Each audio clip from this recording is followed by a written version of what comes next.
여러분 잘 아시는 우리 최강욱 전 국회의원님을 모셨습니다. 군 법무관 출신으로 군 장성 비리 등을 파헤치면서 법과 정의를 세우기 위해서 열심히 싸우셨고 지난 국회 열심히 활동하셨다가 지금은 이제 저처럼 밖에서 활동을 하고 계시는데 오늘 귀한 시간 내주셔서 감사합니다. 예, 감사합니다. 오늘은 9월 26일이 특별한 날입니다. 어제 최수근 상병의 어머니께서 쓴 편지를 보셨을 것입니다. 최수근 상병이 살아 계셨다면 오늘이 딱 그 저녁 날입니다. 그래서 최수근 상병의 소속 대대장 이원모 중령이 대전 현충원에 가서 최수근 상병 묘에 모자, 전용 모자를 써준 모습을 보고 가슴이 찡했습니다. 그 어머니의 애타는 심정 절절히 편지에서 느낄 수가 있었습니다. 최수근 상병의 억울한 죽음을 밝히기 위해서 지휘 고하를 막느라고 철저하게 수사를 해서 임성근 해병대 1사단장의 업무상 과실치사 혐의를 밝혀 경북경찰청에 이첩하고자 했던 박정훈 대령의 정당한 행위가 오히려 항명죄, 상관 모욕죄로 지금 기소가 되어서 재판을 받고 있습니다. 25일 날 어제 그제 8차 공판이 중앙육군 법원에서 있었습니다. 제가 그 공판에 다녀왔습니다. 그래서 오늘은 최수근 상병의 전역 기념일을 맞이해서 우리 박정훈 대령에 대한 재판, 이 수사위원 문제를 잠깐 이야기를 나누고 두 번째는 최근에 논란이 됐던 최재형 목사님의 수사심의위원회가 기소 의견 결정이 났습니다. 김건희 여사에 대해서는 불기소 결정을 내렸던 수심위가 상반된 결정을 내렸는데 이에 대해 살펴보고 마지막 세 번째로는 최근 명태균 씨 녹취록 관련해서 김건희 씨의 그런 노골적인 공천 개입, 당무 개입 현안에 대해서 국정농단에 대해서 살펴보겠습니다. 이 세 가지 꼭지를 가지고 오늘 최강욱 의원님을 모시고 같이 이야기를 나눠보겠습니다. 우리 최강욱 의원님은 군 법무관 출신으로 무엇보다도 잘하고 계실 텐데 지금 박정훈 대령의 재판이 이제 8차 공판이 됐습니다. 지금 어떻게 보고 계십니까? 기가 막힌 일이죠. 일을 잘한 사람은 재판을 받고 일을 망가뜨린 사람들은 지금 뻔뻔하게 저렇게 일종의 출세를 해가지고 돌아다니고 있고 그리고 이제 증인으로 출석할 의무 이런 것들 지금 회피하고 누굽니까? 그 국방대 총장 그 친구는 지금 어디로 외국으로 갑자기 일정을 잡아가지고 피했다는 거 아닙니까?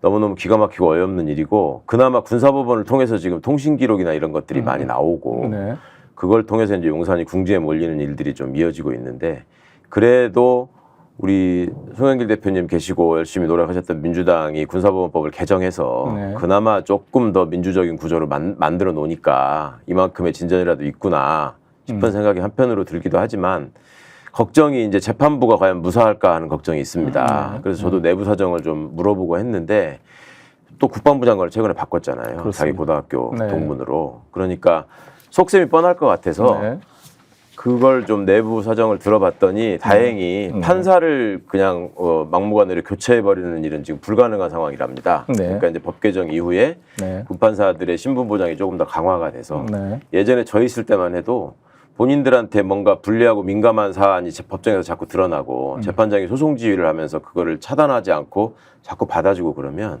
갑자기 바꿔버리거든요, 판사를. 그래가지고 심지어는 해군 출신 법무관이 판사를 맡고 있으면 느닷없이 그 회사 생도들 4학년 때 되면 세계 일주하는 배 타고 도는 거 있어요. 거기다 태워버립니다. 그런 식으로까지 재판을 방해하고 했는데 이번에는 그렇게 되기는 어려울 것 같고 그리고 이제 청문회 과정이나 여러 가지를 통해서 많은 사실들이 드러나 있고 또 박정훈 대령이 무엇보다도 그 당당한 태도를 통해서 진실이 어디에 있는지를 정말로 다 몸으로 보여주고 있어가지고 재미있는 연상이 제 8차 공판 때 제가 가보니까 박세진 그 중앙수사대장이 증인으로 나왔습니다. 바로 그 박정훈 바로 수단장 밑에 있었던 분인데 이분이 증언을 통해서 그때 대통령 경로서를 들었다. 31일 브리핑이 취소된 이유가 윗선에 경로가 있었다 이 얘기를 들었다고 이제 증언을 제대로 한번 했습니다. 법무관리관이 압력 넣은 것도 옆에서 다 들었다. 바로 이제 스피커폰으로 단장이 들었다 했고 사실 그 법원에서 사실조회 신청을 대통령실에 했습니다. 네네. 경고설에 대해서. 네네. 그랬더니 정진석 실장 명의로 국가안보사항이다. 대답할 수 없다 나왔는데 저는 어찌됐건 그 재판부가 그래도 그걸 채택을 해서 사실조회 신청을 했다는 게 갸륵하더라고요. 예, 그러니까요. 그런 그러니까, 것들이 예전에 상상할 수 없었던 그렇죠. 지금 진전이죠. 김종일 중령인데 현재 재판장이 이분이 전북대 출신이에요. 그런데 그래도 균형 있게 공정하게 하려고 노력하는 것 같아요. 그러니까요. 그래서 변호사들이 이야기를 들어보니까 실제 기대한 것보다 공정하게 하려고 하는 것 같다. 이런 기대를 하고 있는데 문제는 지금 있는 국방부 장관, 이 충암고 이 마피아들이 과연 이거를 이 재판부의 공정성을 지켜줄 것인가에 대한 의문인데 그러니까 어떻습니까? 이게 보직으로 바꿔버리는 걸로는 지금 해결이 안 될 것 같으니까 결국은 승진을 안 시키는 걸로 아마 보복을 할 것 같습니다.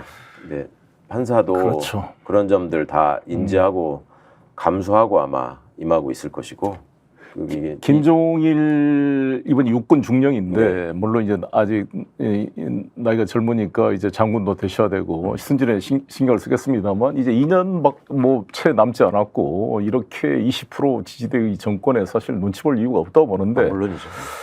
그 윤유중 판사라고 이게 81년생이더라고요. 이분은 공군 법무관인데 이분이 지난번 그 박정훈 대령에 대한 구속영장을 기각했던 분입니다. 윤유중 판사. 아주 젊은 분이죠. 81년생이니까.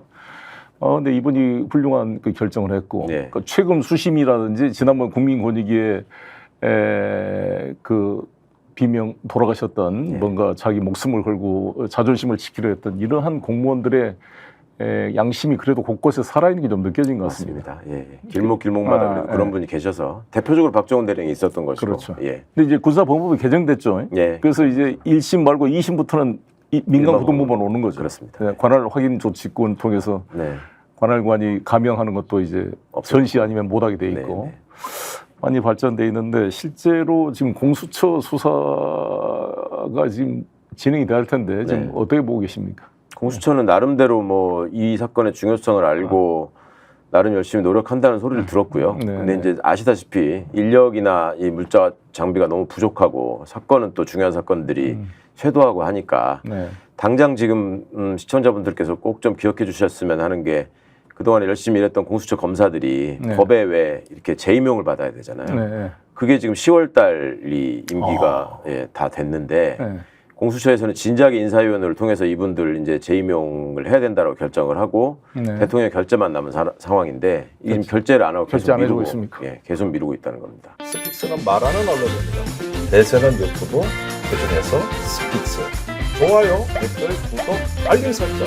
여러분이 저희를 사랑해 주시고 우리가 여러분을 사랑하는 4가지 방법입니다.